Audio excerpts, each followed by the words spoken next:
Sébastien et toute la famille en direct du bivouac. Là, la journée de repos, je vais vous faire un petit tour du véhicule pour vous présenter tout ça. Allez, on y va.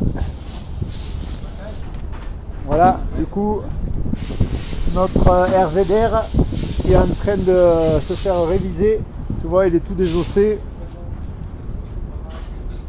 Tout désossé. Les chefs mécanos sont là. On a deux mécanos en fait. On a Geoffrey qui est là et Rémi qui s'occupe de la voiture. À l'intérieur, tu vois, c'est comme ça. Le volant. Là, c'est tout le tableau de bord et là-bas, c'est la tablette pour naviguer avec. Le numéro 411. Et ils ont installé des autocollants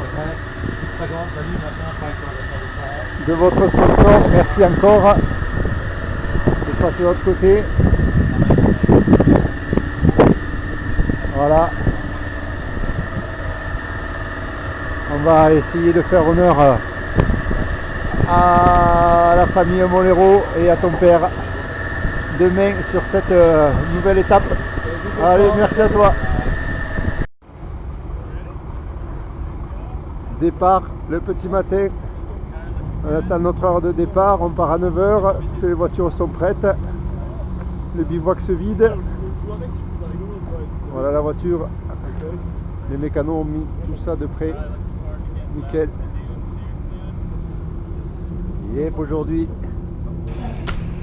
Alors je te remercie beaucoup puisque tu m'as envoyé ce petit message et ces photos en me disant que tu avais ton papa qui était sur le Paris-Dakar 2025. J'ai trouvé ça énorme. Ben oui, c'est sympa, ouais. Et ça représente quoi pour toi? Eh ben, ça représente quoi? Ça a toujours été un rêve pour mon père. Mais peut-être tu étais trop jeune pour te rappeler de ça. En 87, pour la petite histoire, il était avec son petit document d'inscription au Paris-Dakar. Il était allé voir, si tu te rappelles, Bernard Belloubet, voir s'il ne voulait pas le financer. Il faisait le tour un petit peu des financeurs pour pouvoir faire le Paris-Dakar. Bon, il est vrai que c'était quand même relativement onéreux et il n'a jamais pu faire le Paris-Dakar. Donc ce qu'il a fait, je pense que ça doit faire, il a fait ça pendant 20 ou 30 ans. Tous les raids au Portugal qu'il a fait, je pense que c'était son propre Paris-Dakar qu'il a créé pour faire découvrir aussi par la même occasion aux gens le Portugal. Mais son rêve premier, peut-être c'est pour ça qu'il en a découlé la création du raid France-Portugal, comme il l'appelait au départ, mais son rêve initial c'était de faire le Paris-Dakar. Et pour moi, via le sponsoring qu'on a fait cette année, il fait le Dakar. Il est en train de courir là. Demain là, il vient de finir, mais il est en train de faire le Paris-Dakar. Comment tu vis cette édition 2025? Et bien, du moins, pour moi, je vis même pas le Paris-Dakar. Pour moi, mon père est en train de faire le Paris-Dakar. Quelque chose qu'il aurait aimé faire dans sa vie, pour moi, il le fait aujourd'hui. Donc, au-delà du Paris-Dakar de l'édition 2025 ou tout ce que tu souhaites, mon père est en train de faire le Paris-Dakar. Pour moi, c'est l'élément premier. Alors, c'est peut-être complètement absurde. Ça reste un autocollant sur un SSV, sur un quad. Mais c'est pas lui qui conduit. Mais pour moi, il est en train de le faire. Et je remercie Florent Vessade, avec qui j'étais en classe, qui m'a permis d'être sponsor cette année pour qu'on ait l'autocollant. Et c'est pour ça qu'on a modifié complètement notre logo. Je ne sais pas si tu as vu. Donc, d'habitude, c'est avec Molero avec une parabole au milieu.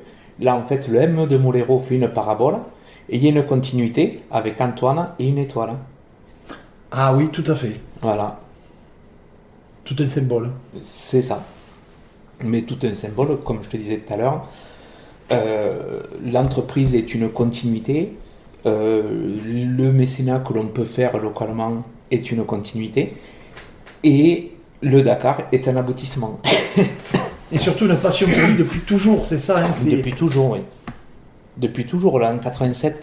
Si tu remontes en 87, il avait 33 ans en 87. Donc imagine, tu as 48 ans, 76-49, j'en ai 47.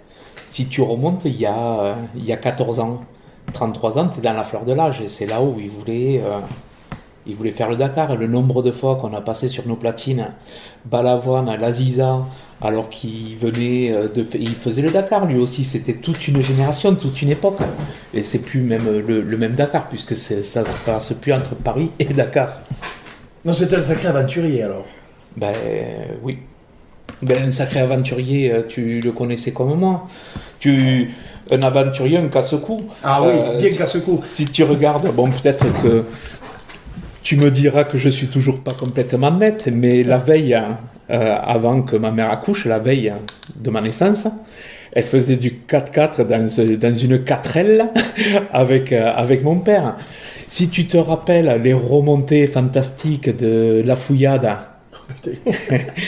où on pensait être mort mais qu'on n'était pas mort, c'était de la course 4x4. C'était si tu regardes même, peut-être t'as jamais fait le truc, mais est-ce que t'as vu ma photo de profil sur Facebook? Oui. T'as vu que mon père porte un type? Oui. Tu sais qui c'est? C'est un cascadeur?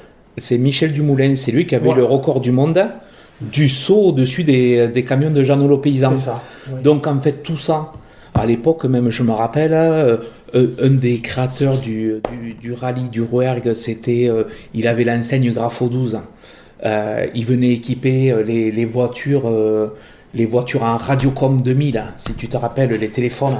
Tout à fait. Chez mon père, parce que tout c'était une équipe là, un peu de casse-cou. C'était la course, le rallye. Moi, je me rappelle, il me ramenait on avait cette voiture, il nous l'avait prêté, on avait monté le téléphone dessus, on l'avait ramené j'avais 8 ans, 9 ans.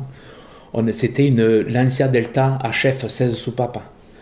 On l'avait ramené à Villefranche, à fond, parce que mon père, il adorait la vitesse, il adorait les rallyes, il adorait les voitures, les motos. Si tu regardes, j'ai eu pas mal de motos dans ma jeunesse. Après, il a fait le 4x4 au Portugal, c'était 4x4. Après, ça a été les quads, les motos. Ça a toujours tourné autour des sports mécaniques. Et toi, t'as un rêve aussi? Franchement, non. Non, j'ai pas de rêve. J'ai pas de rêve. Le rêve le plus important, c'est que tout le monde soit en bonne santé. Pour moi, il n'y a pas de rêve. Tous les rêves que j'aurais pu avoir, j'ai eu la chance de pouvoir en assouvir pas mal. Donc pour moi, c'est plus la santé et que l'entreprise. C'est même pas l'entreprise dans un sens économique. Je pense pas que les enfants veuillent une continuité, mais allez, mon rêve, ce serait l'immortalité du nom. Mon père était fier de son nom. Moi, mon nom ou pas, tu vois, aujourd'hui, je suis sous enseigne pro, tout ce que tu veux. Ça n'a pas autre mesure d'importance, mais pour un enfant qui arrive à 8 ans en France, qui suçait des cailloux au Portugal, le nom, c'est pas la réussite financière, c'est une réussite morale. Et le nom est important. Donc oui, en gros, si j'ai un rêve, et c'est ce que j'essaye de faire aujourd'hui, je m'y attache, et pas tout seul, c'est de faire perdurer le nom. C'est pour ça que je suis content d'avoir eu un garçon en premier. Le nom continue. C'est le nom de mon père. C'est le nom de mon grand-père qui est venu à pied en France pour un avenir meilleur pour ses enfants et sa famille. Et c'est bien parce que au-delà du Paris-Dakar, donc c'est tout un symbole, mais durant ces fêtes de Noël à Rio Pérou aussi, il a brillé du haut de la chapelle, on peut le dire aussi. Oui, c'est ça. Mais c'est... si on intervient encore sur les éclairages de Noël et que l'on fait ce que l'on peut sur ces éclairages, c'est pour continuer à faire vivre mon père. Du même pour moi, la chapelle était importante. Du même pour lui, Rio Pérou était important. Et la chapelle était, comme pour beaucoup de Rio Pérousiens, la chapelle est un symbole. Et pour moi, c'est un honneur chaque année d'éclairer la chapelle de Rio Pérou. Et j'éclaire la chapelle de Rio Pérou un peu à l'avance parce que je l'éclaire chaque année, le 23 novembre, date de décès de mon père. C'est important pour moi que ce jour-là, si tu viens dans le magasin, t'as vu Jean-François Graffan a fait une exposition. Oui. T'as vu la chapelle, hein? Oui. Eh bien, la chapelle, elle est dans mon magasin. D'accord. Et la chapelle, elle avait déjà été achetée par moi avant l'expo, que je leur ai laissé pour l'expo. Mais la chapelle, les étoiles, je me dis que mon père veille sur cette chapelle, veille sur le village. Parce que, tout comme ton père, ils ont. Il y a jamais eu. C'est pas un retour parce que ce soit moi ou mon père, on n'a jamais attendu de retour de quoi que ce soit. Mais je pense qu'il y a eu, comme beaucoup de gens, tu parles de Martine Deltor, tu parles de Bernard Vore, il y a beaucoup. Plus des anciennes, des gens qui ont fait beaucoup de choses pour Vieux-Pérou. Mais les gens s'en souviendront jamais. Mais je me dis que peut-être, au-delà des cieux, eh bien, ils sont toujours en train d'œuvrer pour le village, pour la cohésion. Donc, tout comme toi, je parle dans le présent parce que pour moi, il est là. Et les gens continuent à en parler. Je sais pas. Ouais, t'as du retour? Ah ben oui, tout à fait. Moi, C'est une génération, c'est une histoire aussi. Ah, c'est, je pense. c'est beaucoup de choses au travers du village, puisque au-delà de la sonorisation, de l'éclairage, au-delà de toute cette activité, il y avait le personnage, il y avait l'identité, il y avait, je dirais, quelque chose d'humain. Mais après, par rapport à ce qu'on disait tout à l'heure, je pense que toute personne a une vision de réussite. Alors il y a des gens qui réussissent parce qu'ils gagnent de l'argent, il y a des gens qui réussissent parce qu'ils ont des amis, et il y en a d'autres qui réussissent parce que pour eux, pendant ton trajet de vie, il a fait ce qu'il voulait. Il disait tout le temps, moi je travaille pas, c'est pas du travail ce que je fais, mais il agissait comme il le souhaitait, comme bon lui semblait, pour les gens. Et pour lui, ce qu'il faisait, toutes ses actions avaient une valeur à ses yeux. Donc, il y a des gens qui font des choses pour avoir quelque chose, mais il y a d'autres personnes qui font des choses parce que ça leur fait plaisir de faire les choses. Et je pense qu'il était ou populaire ou impopulaire pour ça. Parce que des fois un peu tout comme moi, si tu me dis des trucs, fais ci, fais mi, fais ça, si ça te gonfle, t'envoies bouler, donc tu deviens impopulaire. Quand les gens ont l'habitude que tu leur fasses des choses en permanence, et qu'au bout d'un moment, vu qu'ils ont cette habitude, tu dis non, c'est un acquis social, donc tu deviens impopulaire. On parle de toute une génération, mais lorsqu'il est arrivé à Rio-Pérou, comment ça s'est passé? C'était prédéfini d'arriver sur le Ségala? Pas du tout. Pas du tout. Arrivé sur le Ségala, si je dis pas de bêtises, déjà il était chez Edmond Brest en apprentissage en tant que dépanneur électronique à Villefranche-de-Rouergue. Il devait bosser sur Villefranche-de-Rouergue et puis finalement ils ont trouvé un bon plan pour pour louer un magasin Place du Gita. Où à cette époque-là, puisque c'est plus du tout la même chose, moi j'ai grandi là avec les enfants du Gita. On était une sacrée ribambelle au Gita. Et où on jouait à cache-cache et je comptais pour du beurre.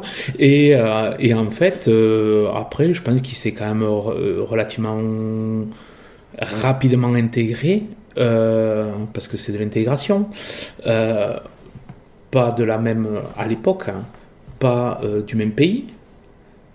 Et pas du Ségala, mais finalement, je trouve qu'il s'est quand même assez rapidement et bien intégré, bien sûr, tout en pas donné aux gens, mais en œuvrant pour l'évolution de sa commune, de la collectivité.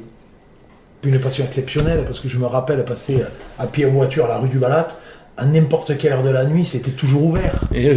C'est... Oui, mais c'est... Oui. C'est entre ça, les mariages. Oui. Les mariages, je me rappelle, on rentrait à 5h, 7h du matin, quand on faisait les mariages, et à 10h, il était au marché de pays pour faire l'animation du marché de pays.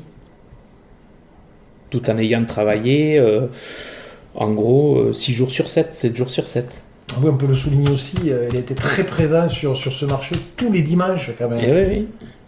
Oui, tous les dimanches sur le marché, et sachant que le plus souvent jusqu'à mes 23 ans, donc il y a déjà un petit bout de temps, mais on faisait les mariages, on partait donc le samedi à 6 ou 7 heures du soir, on rentrait le dimanche entre 6 ou 7 heures du matin, et à 10 heures il était au marché.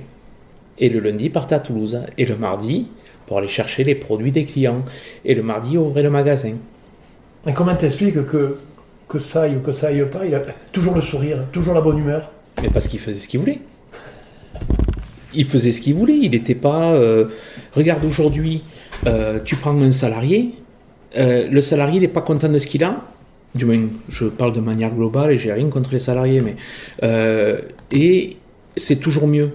Mais pourquoi? Parce que pour eux, ils sont oppressés par un patron, pour eux dans leur esprit, et ils doivent faire une tâche contre salaire. Alors que par contre, si tu te sens libre et que tu fais ce que tu veux et que pour toi, dans ton esprit, tu ne travailles pas, tu es toujours content. Tout à fait. Toi, tu n'es pas toujours content? Toujours. Et pourquoi? Non, mais pourquoi? Parce qu'en fait, tu fais ce que tu veux. Et tu attends après ça pour vivre? Tu me poses la question? Oui. Non. Tu fais ça pourquoi? Parce qu'on l'a au fond de nous. Par passion. Oui. Et au-delà même de la passion, c'est parce que tu en as envie, donc tu n'es pas obligé, donc tu es content que ce soit dur, pas dur. Tu le fais. Si ton objectif n'est pas mauvais, que derrière, tu essaies de faire je suis pas meilleur que l'autre, toi non plus.